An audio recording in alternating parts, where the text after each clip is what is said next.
All right, so we're in the reproductive system. Here's the list. This is a very long chapter. Like, I think it's the longest chapter that we have in the book. It encompasses male diseases, female diseases, pregnancy diseases, and breast diseases, so it's very, very long. I tried to cut it down to just this list, just keeping like the main, like the most important ones for each one. But so there'll be a lot that you're skipping out of the book. All right, we'll start with anatomy. The anatomy is pretty simple, actually. I mean, you're probably familiar with a lot of it. So we'll start with female first. You got the ovaries, which probably all know about. These are considered the female gonads. This is where the eggs mature and they're released during ovulation. Besides just producing eggs, they also secrete hormones, which we talked about in chapter 4 in the endocrine system. They secrete estrogen and progesterone. These are important for like the menstrual cycle and for pregnancy and puberty. Then we have the corpus luteum. This is not an actual like structure. It's not an organ. It's what the when they release the follicles of the eggs, when the egg dies, it turns into the corpus luteum. So it's not an organ. It's just a phase during the menstrual cycle. When the ovary releases that, it secretes progesterone, which is to help prepare for pregnancy. So it's just a kind of a phase that happens in the menstrual cycle. Then the fallopian tubes, these are what transport the egg from the ovary to the uterus. The uterus is the muscular organ that provides the environment for growing the baby. The cervix is it's between the uterus and the exit of the vagina. This is what dilates when the baby's being born. It also helps hold the baby inside because it's a very strong muscle. And then the vagina, I know people tend to think of it as like the whole structure, but it's really just the passageway, just the canal. So here's a little diagram of the fallopian tubes, the ovary, uterus, cervix, and the vaginal canal. Here is an external diagram, and then we have cross-section view, so you can see what everything looks like there. And then the breast, so we have the nipple, areola, mammary glands, and the milk ducts. So the nipple is obviously where the milk passes through. The areola is the dark area surrounding it. It actually contains sebaceous glands, which we talked about in the integumentary system. These secrete the oil, which helps with the baby to help latch. It helps lubricate it for breastfeeding. The mammary glands are the actual the glands inside the breast that produce the milk. They get triggered by hormones. There's specifically prolactin and oxytocin, which helps produce the milk for the infant. And then the ducts, what are little exit tubes that connect the mammary glands to the nipple so they can exit out. And here's that diagram for you of what that looks like. All right, now the male testes. These are the primary male reproductive organ. This is where sperm and testosterone is formed. So the testes also are an endocrine organ secreting the hormone testosterone. The scrotum is the sac of skin that houses them. So the purpose of them is they help keep the temperature in optimal levels because sperm have a very narrow window of what keeps them viable. So if it's too cold, the scrotum can help keep them warmer or help them a little bit cool down if it's too hot. Then we have the epididymis. This is what stores the sperm, so it's kind of like the storehouse for them. It also helps the sperm to mature. Without the epididymis, the sperm wouldn't reach maturity, so they wouldn't actually be able to fertilize an egg. The vas deferens. This is the tube that carries the sperm from the epididymis out the exiting through the urethra. This is what happens when men get their what's it called, a vasectomy. Vasectomy is referring to the vas deferens. So they cut the vas deferens so that the sperm isn't able to get out.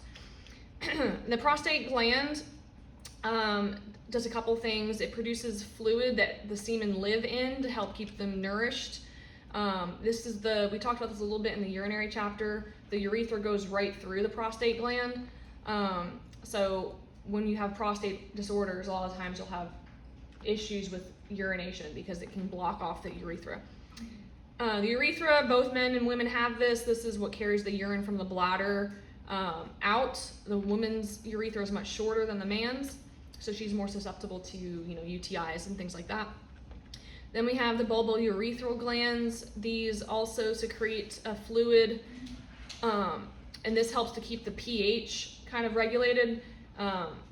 So an acidic environment will kill off sperm, so it helps to neutralize any acid there before ejaculation so that the sperm don't get killed on the way out. And then the seminal vesicles, these also produce a fluid that helps nourish the sperm, and it's mixed with the sperm, and all of it together makes semen. So, and then here is a cross-section diagram of what everything looks like. So you can see where the testicles are, the epididymis, vas deferens, and all of that, kind of see what the description was talking about there. Here's another view. All right, so first thing we'll talk about is STDs. Let's talk about some risk factors. This is from the book. So sex with a partner of unknown history. So obviously if you don't know if someone's been tested or not, that puts you at risk. The earlier you start having sexual activity, more at risk for having STDs. Drug use, sharing of needles, these can actually pass STDs as well. So even though they're not necessarily sexually transmitted, it's spread through blood, which is technically considered a form of STD. Multiple partners, obviously someone who has an STD, having sexual contact with them is a risk factor. Exposure with skin-to-skin contact. So if someone has an active herpes lesion, and then you touch that can be spread via contact, even if there was no sexual intercourse happening. It's just being in contact with that lesion.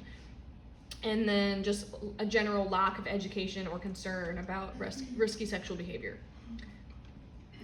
All right, so the first STD is chlamydia. Chlamydia is often referred to as the silent STD because it is mostly asymptomatic in women. So women can go years without realizing that they have this. Men do tend to have symptoms, but just not very problematic symptoms, but they sometimes do have symptoms. If men do have symptoms, they have a thin, watery penile discharge, maybe some burning or itching sensation. Dysuria, which is what's dysuria?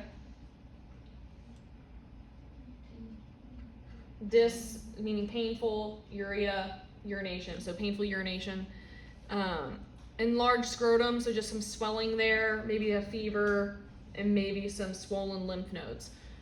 So this is mostly harmful to women, not because of the symptoms, but because they don't know they have it, right? So they can go a long time not realizing they have it, never getting treatment for it, which the problem with that is that it is a major cause of sterility in females, not realizing that they have chlamydia, and without getting treatment for it, it can cause irreversible infertility.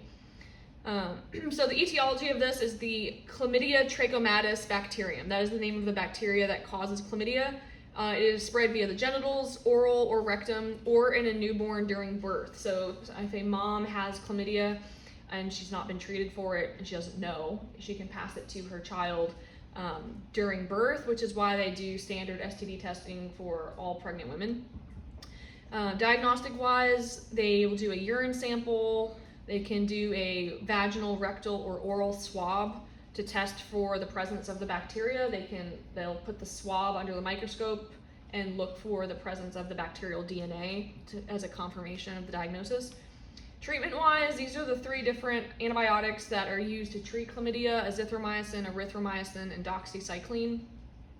I mentioned this already, but prognosis-wise, it's very easily treated with antibiotics, but if it's not treated, it can cause sterility or pelvic inflammatory disease, which we'll talk about in a subsequent slide. The problem also with passing it to the newborn is that it can cause blindness to the newborn, which obviously is very bad. I mean, why they now do standard testing for all pregnant women. All right, so now gonorrhea. Gonorrhea symptoms, again, dysuria, so painful urination. Purulent genital drainage. What does purulent mean? Pussy, right? So like if you have a purulent wound, it's going to be like leaking like a yellowy or whitish fluid as opposed to like clear or bloody. Again, with just like chlamydia, there tends to be a lot of people that have very little symptoms, so they don't realize they have it, which is why they recommend that people who are sexually active get frequent testing, because you might not know that you have something, and this is how things get spread, not realizing you have something and passing it on to someone else. Etiology-wise, Neisseria gonorrhoeae is the name of the bacterium that causes gonorrhea. It is also spread the same way via vaginal, anal, or oral contact, and it also can spread to the newborn during birth as well.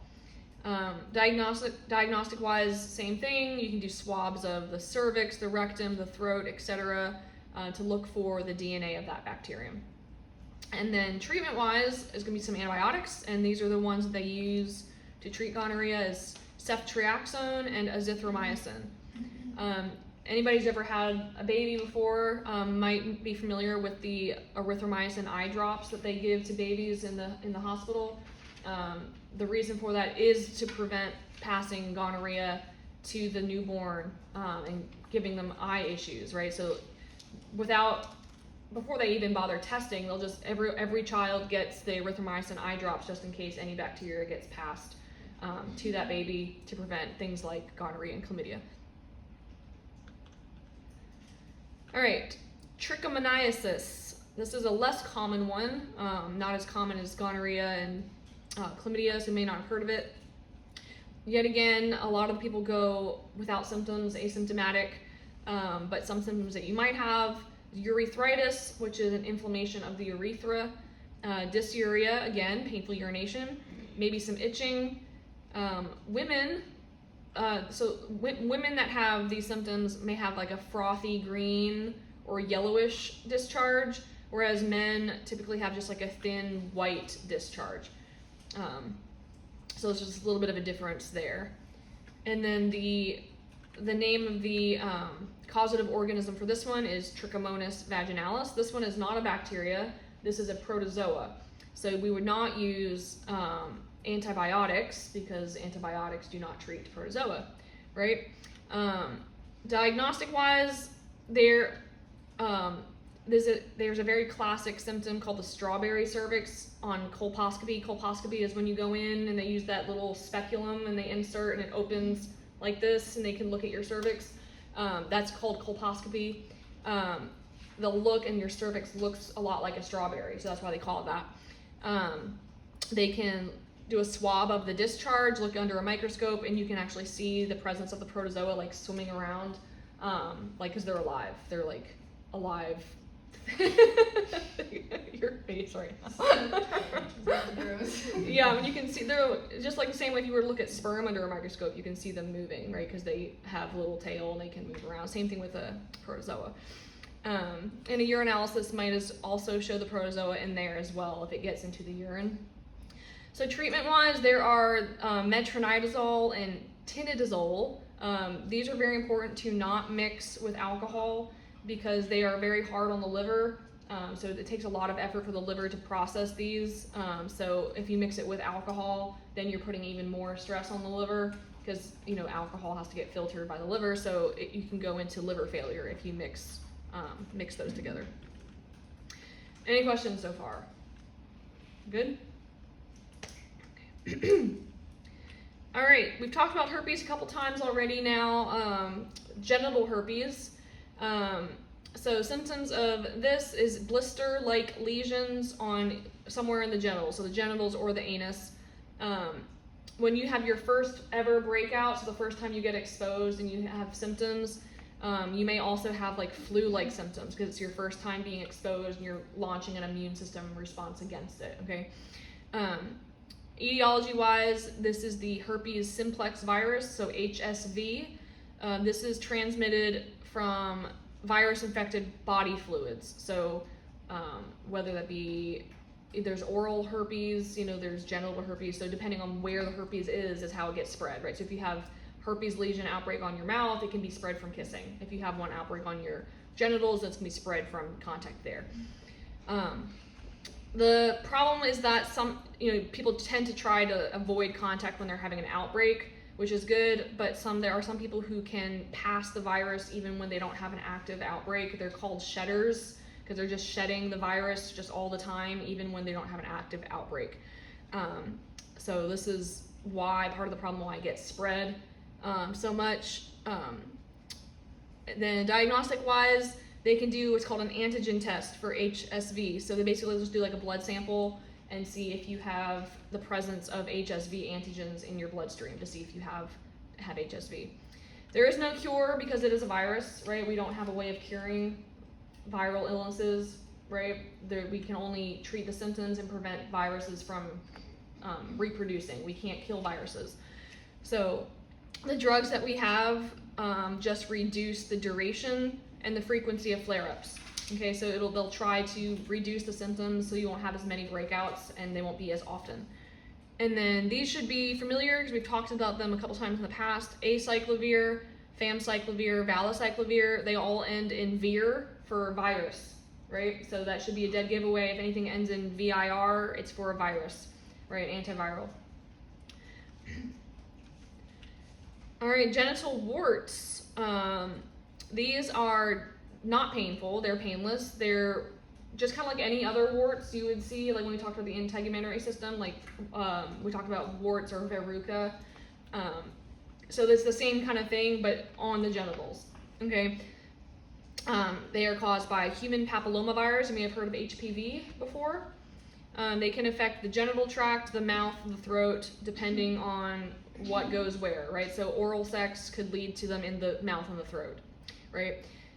The problem with HPV is not just the presence of the warts, which are annoying and more cosmetic, but the fact that HPV can also cause cancer, right? So there are certain strands of HPV virus that are carcinogenic, meaning that they can cause, the big one that we think of as cervical cancer, right? Like they talk about HPV and cervical cancer all the time on like commercials on TV.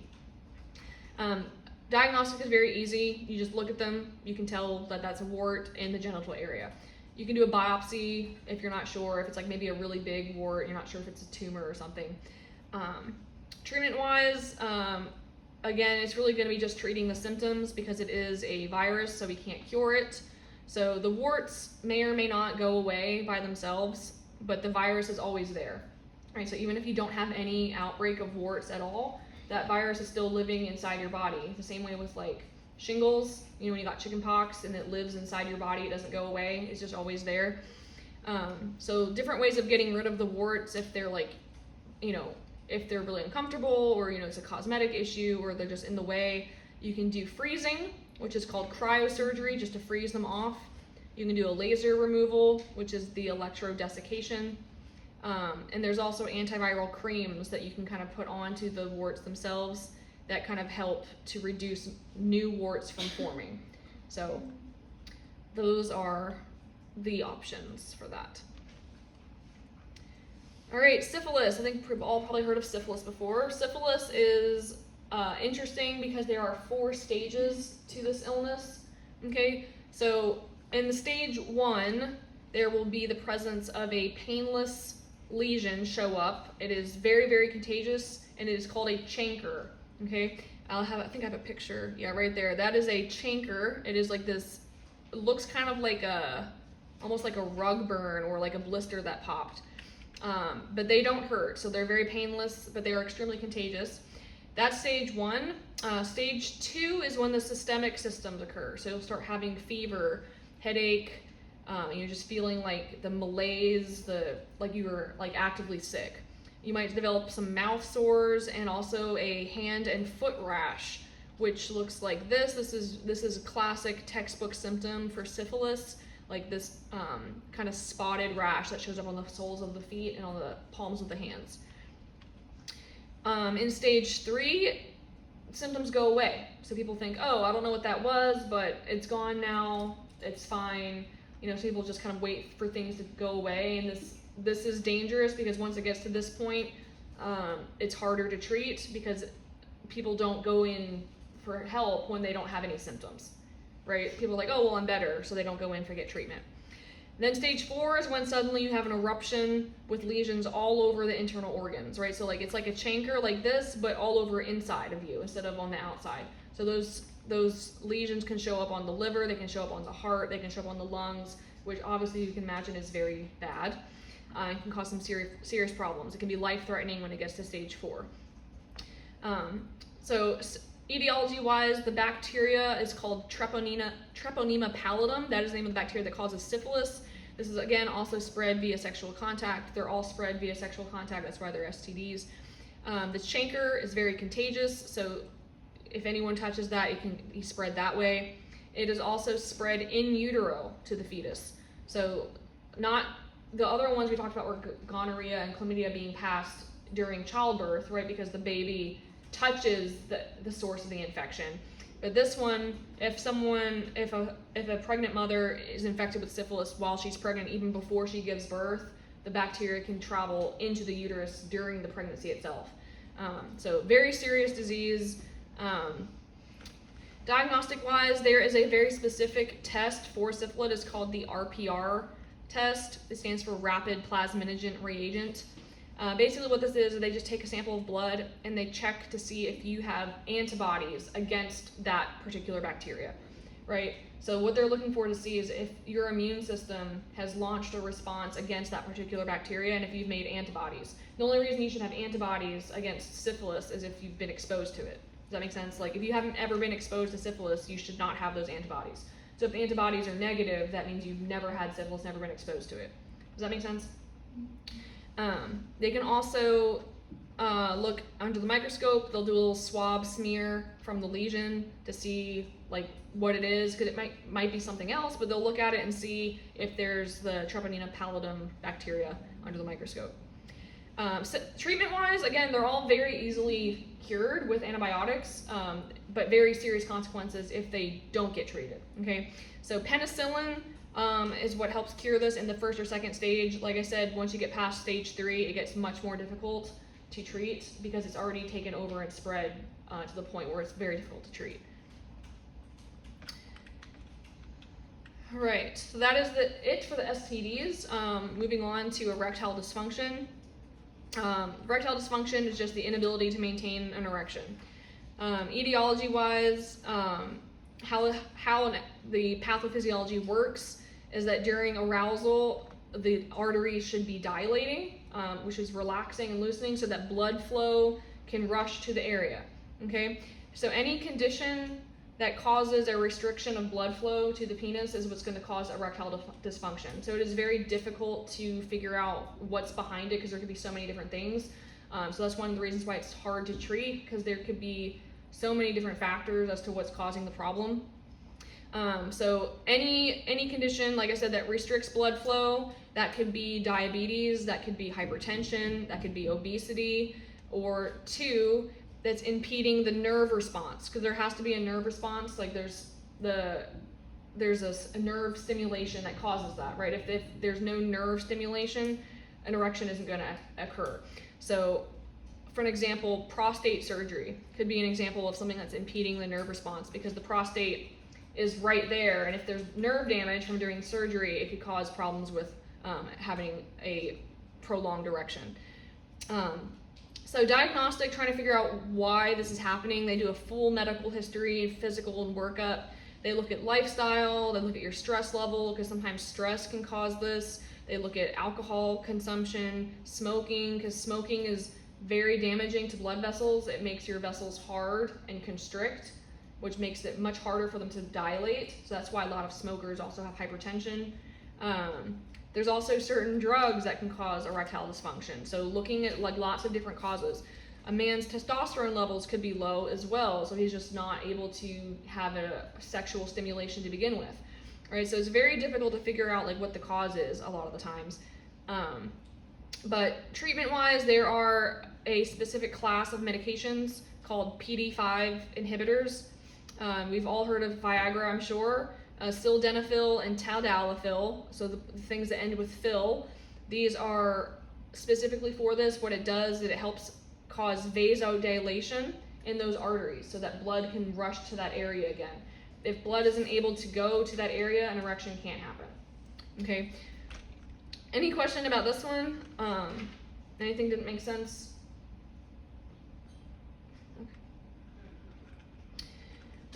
All right, now we're going to talk about contraception. There's a lot about it in the book. I tried to condense it to this one slide. There's a lot of different forms of contraception, lots of different options out there. which is great. The most permanent is sterilization. So this is like 100% chance you're not going to get pregnant, right? If they sterilize someone with a hysterectomy, which is a removal of the uterus, right? No uterus, can't get pregnant, right? Tubal ligation, that's where they say you got your tubes tied, right? So the fallopian tubes get severed and tied off so that even though eggs are still being produced in the ovary, they can't travel down into the uterus. A vasectomy is like where they cut the vas deferens so that the sperm can't get out. There have been a couple instances where those have failed, so I disagree that these are 100% effective, but they're the most effective option that exists, right? Other than abstinence, obviously. Then you've got the IUD. IUD stands for intrauterine device, so it's a little T-shaped little contraption that goes into the uterus. They've got the copper IUD, and then they've got the hormonal IUD. So the copper IUD is literally just made of copper. There's no hormones or drugs in it at all. Just the presence of that metal is irritating to the uterus, so the irritation from the metal just prevents pregnancy from able to occur. Those are good for 10 years. And then there's you may have heard of the Mirena. The Mirena is the levonorgestrel IUD, so that one actually does secrete hormones, which disrupt pregnancy, and those last for 5 years. There's spermicides, which is just like a lube that kills the sperm by making it acidic, so they can't survive. Then they have barrier methods. Barrier methods are things like condoms, it's just preventing a barrier from sperm being able to reach inside the uterus. So there's condoms, there's diaphragms, cervical caps, like little lids, so to speak, you can put over top the opening of the cervix. There's also what's called the fertility awareness or the calendar method, which is considered one of the less effective methods, which is where a woman, like if she has really regular periods, she knows like, okay, this is when I'm ovulating, we'll avoid having any sexual intercourse on those days, and we'll do it on my least fertile days to just reduce the risk of getting pregnant. So obviously that can fail sometimes. There is also lactational amenorrhea. What is amenorrhea? Anybody remember? Lack of a period, right? So anytime A is in front of something, it means the opposite of. So like abnormal is opposite of normal. So amenorrhea means no period. So when a woman is breastfeeding, generally a woman doesn't begin her period till after she's done breastfeeding. Generally, that's not always true, but most of the time, as long as a woman is breastfeeding regularly, something about the hormones prevents you from having a menstruation again. So as long as someone is continuing breastfeeding, they're not having menstrual periods, so they're not able to get pregnant. So that is a common practice that people do. And then now you have the hormonal options. So there are several different options for that. There is the implant. You might have seen like the commercials where they put like a tiny little rod in the arm. That is the Nexplanon. Those are good for 3 years. Those are hormonal. They secrete hormones to prevent pregnancy. There is the shot. You might have heard of the Depo shot. It's just an injection you get every 3 months of progesterone that stays in your system to prevent you from getting pregnant. There are also pills. Those are probably the most common form of birth control people take, is just the birth control pills. Those you have to take every single day, okay? And if you miss a day, you can get pregnant, right? So those require like very disciplined and commitment to doing that. There are patches. So it's kind of like a nicotine patch, you put on your skin and it slowly releases hormones. Those are good for 3 weeks. You change them every 3 weeks.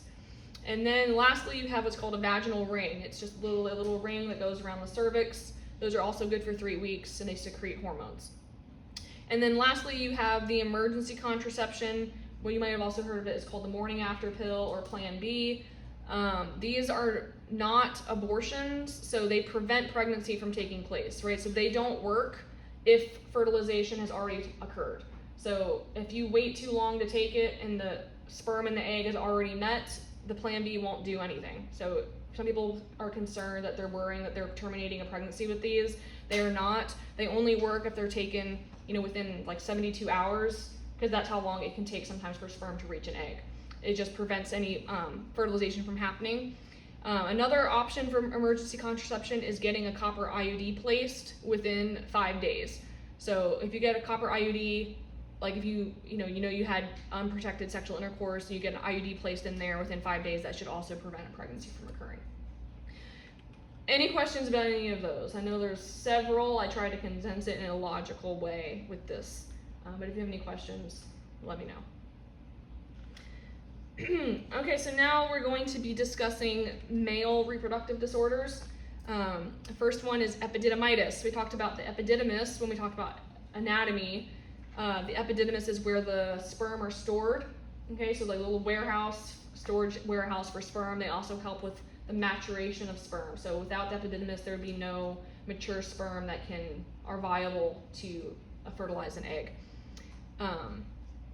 So this is an inflammation of that organ, hence the itis. Symptoms-wise, man will have scrotal pain, very tender pain anytime with ejaculation occurs, and they might also be very firm to palpation. Okay, epididymitis is usually caused from an infection of some sort, but not always. There could be an inflammation of the epididymis due to trauma, like if you get kicked in the nuts real hard, right? It can cause swelling and inflammation, so it's not necessarily from an infection. It could also be an autoimmune problem, right? So again, we know with autoimmune diseases that your body's attacking itself, right? So different like joint diseases or whatever. So autoimmune causes can cause epididymitis. So people tend to think that anyone with epididymitis is like a sexually transmitted disease, which could be true, but not necessarily. So that's why it's like important not to maybe like judge or jump to that conclusion, because there are cases where people have had no sexual intercourse at all but have epididymitis. The gonorrhea bacteria or the trachomatis bacteria can cause epididymitis though, which are sexually transmitted. To diagnose if it is caused by an infection or not, they can do a urinalysis, a UA, to see if there's the presence of bacteria in the urine, which is the urine culture. They can do a swab, so they'll put a little swab inside the urethra to look for the presence of chlamydia, gonorrhea. Barring an infection, it's probably related to someone, especially athletes that get knocked around can get traumatic. So in that case, it would just be analgesics and rest. If it is a bacterial infection, then obviously antibiotics and anti-inflammatory drugs to reduce the swelling. Okay. Any questions on that one? It's your last lecture, Benita. You can do it. All right, here's a picture of the inflammation of the epididymis there. All right, testicular torsion. This one this comes on very fast and very suddenly. So very sudden severe pain unilaterally, meaning one-sided, right? It would be very, very rare for this to occur on both testicles at the same time. What happens here, is I'll show you a picture, is that the testicle starts spinning and twisting on itself. And no one really knows exactly like why this happens, like some kind of genetic thing or just the way that the cord got moved maybe in some kind of athletic event or whatever, but like it starts spinning around itself, kinking, and obviously blocking the blood flow. Right? If you ever like wrapped a rubber band tight around your finger and like your finger starts turning purple, that's basically what's happening with the testicle. So obviously very, very painful. So the spermatic cord starts rotating and twisting and kinking on itself, blocking the blood flow, causing ischemia, which can ultimately kill the testicle forever if it's not reversed quickly, which can reduce fertility, right? Because with only having one functioning testy, you only have half the amount of sperm. So this could be an issue for male sterility. So diagnostic-wise, they'll do an ultrasound just to see, they can see the twisting cord there. They'll also see that there's little to no blood flow flowing to the testy. Symptoms will be a little bit similar to epididymitis, right? Because both of them have like swollen, sore, tender testicles, right? So that's a potential differential diagnosis to see, okay, is this testicular torsion or is this the swelling of the scrotum there? This needs an immediate surgery, right? This isn't something that you like wait and see and come back a little bit. Like if you do have testicular torsion, you have to fix it right away. Otherwise you risk losing the testicle forever. what they do is something called an orchiopexy. That's the name of the surgical procedure. What they do is they like untwist it and then they like surgically like stitch it in place so that it isn't likely to do it again. Because whenever someone has testicular torsion, it's just likely to keep doing it over and over again because it's just got stuck in a groove, right? So they'll stitch it still so that it's not able to twist again. I actually had a friend who had this, and he said it was the most painful thing he's ever had in his entire life. Okay, so now we've got prostatitis, inflammation of the what? Prostate, right? Symptoms of this, there will be some pus, some kind of discharge, there'll be pain and burning with urination. Depending how bad it is, you can have some low back pain, and that's just because it's traveling up towards the kidneys, which can be felt like in the back, right? Fever, feeling like you have to go, frequency and urgency, and blood in the urine. So this is similar to epididymitis in the sense that this is usually caused by an infection, but not always. So the most common infection is with E. coli or Escherichia coli. This is a very common bacteria that's found in the stool, right? So like people have hygiene issues, or they're wiping back to front instead of front to back, or whatever, what have you. The E. coli can spread and get up into the urethra. It's a very common source of UTI in women. It can be also for men as well. So that's generally what's causing the infection there. But again, it's not always due to an infective process. It could be from trauma as well, from just getting hit in that spot. Diagnosis is just a physical exam of the prostate. So you probably heard that, they do the exam where the man has to bend over the table and the doctor puts a gloved finger up and feels the prostate. That's a prostate exam. Urinalysis to see if there's the presence of bacteria. They'll do a blood culture looking for the presence of bacteria. And then ultrasound. So what they'll do here is they'll look at the bladder. So they're going to do an ultrasound of the bladder to see how full the bladder is. Remember that the urethra goes straight through the prostate. So if the prostate is super inflamed, it's going to press in and close off the urethra, make it very difficult to pee. So the purpose of an ultrasound of the bladder is to see if the guy is able to urinate completely, emptying the bladder or not, right? Because if he's just able to dribble a little bit, he might be retaining a lot of urine inside the bladder, which can back up into the kidneys and cause a kidney injury, right? So any issue with the prostate, whether it be prostatitis or what we'll talk about in a minute, the benign prostate hyperplasia, where the prostate is just growing, you have potential for not being able to urinate completely, which gives the potential for urine to back up into the kidneys, causing an injury there. Treatment-wise, if it is caused by an infection, is a fluoroquinolones, that is a type of antibiotics, and trimethoprim sulfamethoxazole, which is also a type of antibiotic. So those are the two types of antibiotics for prostatitis. And then here's a kind of a picture of what I was talking about. Normal prostate on the left. The prostate is that big gland. As the prostate gets inflamed and enlarged, you can see that it pinches off that urethra and makes it very difficult to pee. So they will use an ultrasound to see how full the bladder is getting and if they're able to go on their own or not. All right, so I alluded to this last slide, the benign prostatic hypertrophy. So benign means it is not cancerous, right? The opposite of benign is malignant. So this is just the prostate is growing and kind of almost like a tumor in the sense, but it is not cancerous. Symptoms is that the prostate is growing. This generally occurs in older men. It's almost to the point where like almost every man develops a little bit of this. It's kind of just how much will it grow before it becomes a problem, right? So generally about when men reach about 50 years old, it's going to start growing, which makes it difficult to start urination. You might notice that the stream of urine is very weak. You can barely push it out. Inability to empty the bladder completely. Feeling like you have to go a lot, getting up in the middle of the night to go. That's nocturia, is having to wake up frequently in the middle of the night, hence like nocturnal, so nocturia. Why does this happen? Etiology. There's just hormonal and age-related changes, right? So like it's just something that happens as you get older, the prostate grows and it blocks off the urethra. Diagnostics is going to be the digital rectal exam that I was talking about, where they assess the prostate, or the man or the doctor, inserts a finger into the rectum to feel it, because once it starts growing, you can actually feel the prostate bulging out inside the colon. Okay, so they typically do that as a standard kind of assessment every year or so when a man starts getting past the age of 50. They can do a urinalysis, they can do urine cultures, all sorts of things. The specific one is the PSA. So this is a big one. PSA stands for prostate specific antigen. This is a antigen that you can find released into the bloodstream when someone has prostate cancer.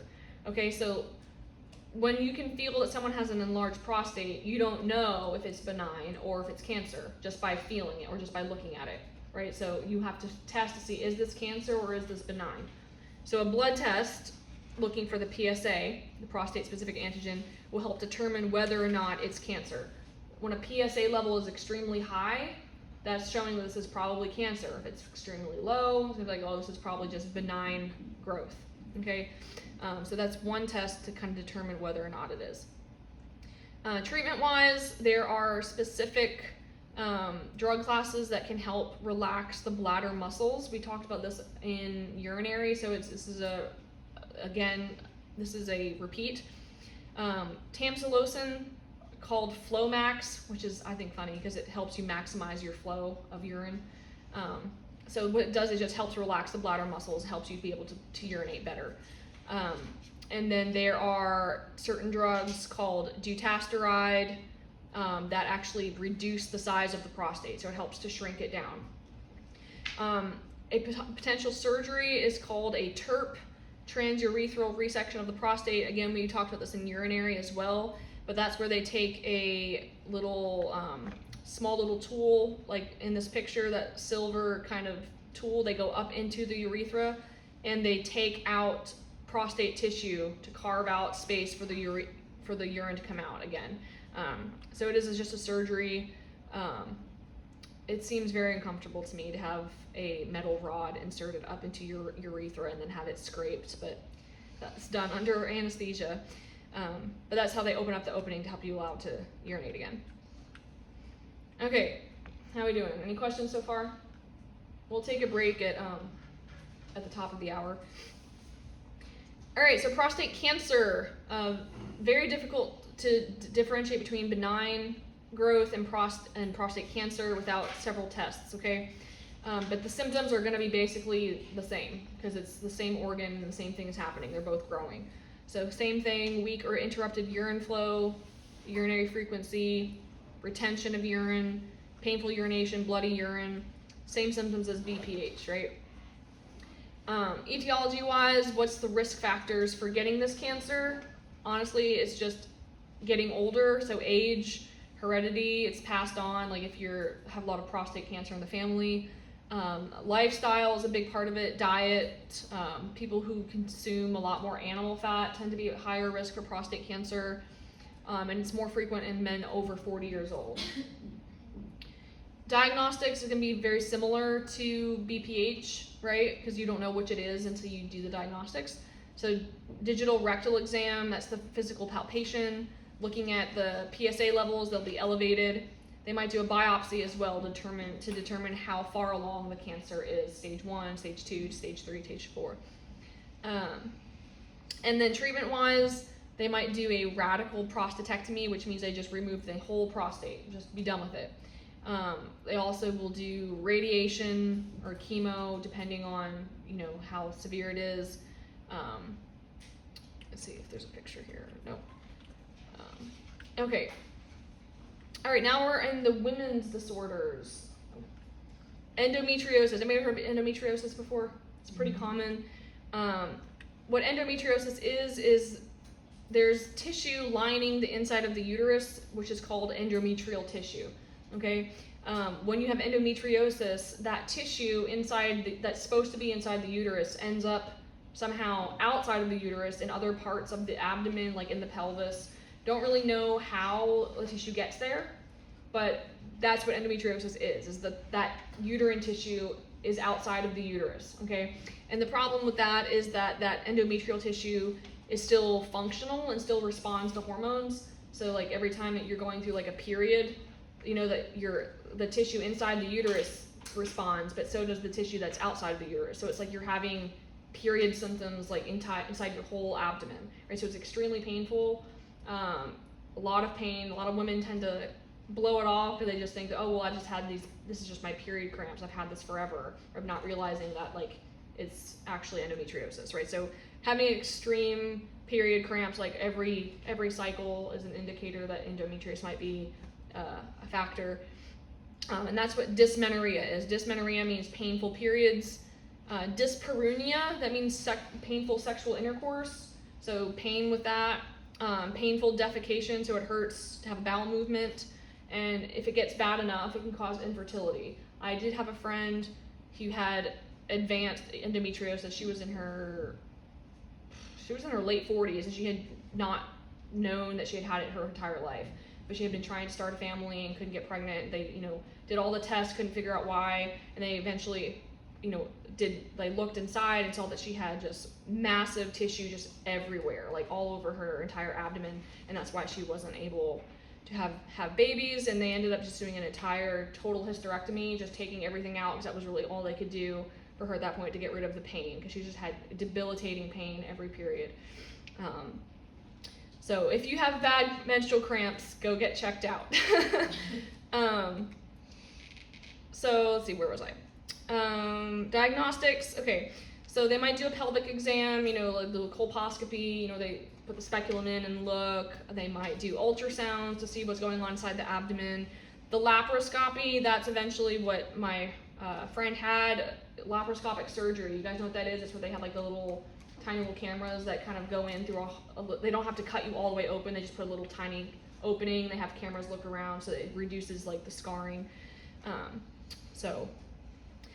Anyways, treatment-wise, depending how bad it is, they might be able to treat it with various hormones. If it's a younger patient who wants to try and have children and doesn't want to have a hysterectomy, so hormonal treatment can sometimes help, because the problem is that this tissue is responding to hormones, right? So if they can try to treat it with hormones to prevent that from happening, they can try to do surgery to remove that extra tissue that is in the abdomen and in the pelvis.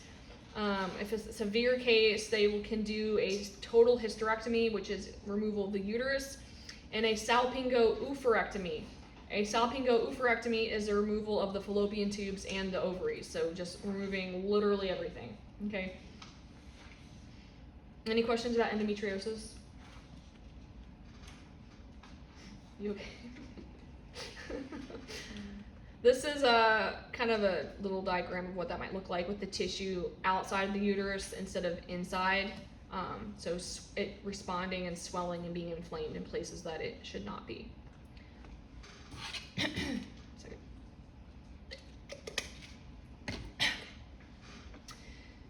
Okay, pelvic inflammatory disease.